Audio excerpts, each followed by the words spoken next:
Well, this is the next coating. I sand it down, filled in a little bit of the low spots, and then we'll do that. And while that's drying, which might take a while, I'm going to come over here to this side, and I popped the rubber seal off so I can get it out of the way.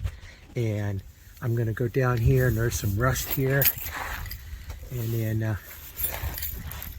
some rust here.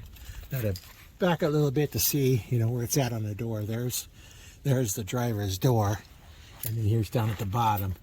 So what I'll do is I'll take a wire wheel and I'll get all this off. What I probably have to do is cut this lip right here at this seam, and after I get it all cut off, then I'll have to start cleaning it up. And hopefully I don't have any deep rust, but it's just surface rust here. But let me get it cleaned up and I'll come back and show you what it looks like. Well, I have that lip cut off now and sanded down.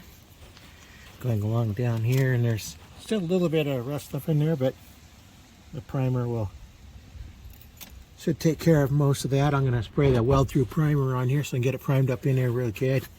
You can see on some of these that there's two inner panels. The outside panel actually just wrapped around. It wrapped around this one, and that kind of what held it in place. So all I'm going to do is I'll put a new piece on down here, and I'll have it just a little bit short, and I'll be able to weld to it in that corner. Be easier to fix. So that's what I'm going to do next. I'll get it primed, and we'll come back when I get ready to weld the new pieces on.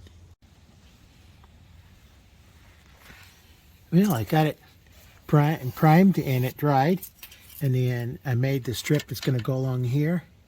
And if you can see, I didn't have a piece long enough, so I just had to weld together a bunch of pieces until I made them there. And what I did is I ground a nice straight edge on one side, so I'd have a straight edge that I can put up here, and I'll line that up with that end here, line it up down at the other end, and then I'll trim this piece off.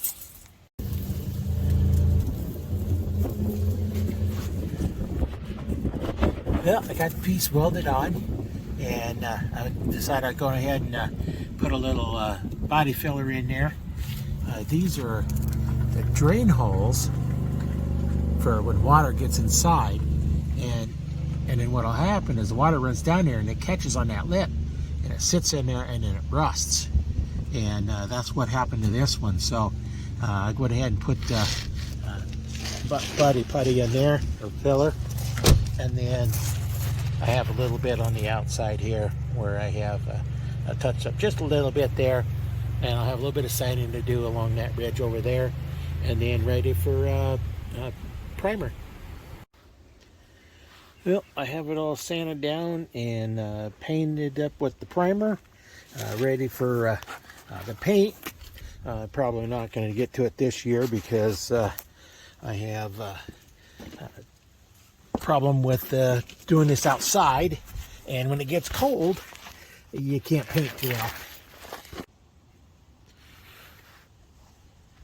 I got this, I put a little body filler in there to fill in any little cracks because it was leaking in through the holes, the drain holes here and here, and then it'd get down into the behind that ridge, and then it would rust it out. So I got a little primer on here, so now it's ready to go. I need to just take the weather strip, put that back on, and it'll be all ready to go. We'll have to wait till probably next year when it gets nicer, because right now my garage is full of construction material for redoing on the house. So it'll probably wait till then. So stay tuned till I get the chance to get that. And thanks for watching all these fix-it videos. Any questions, just leave a comment and I'll see what I can do about answering them.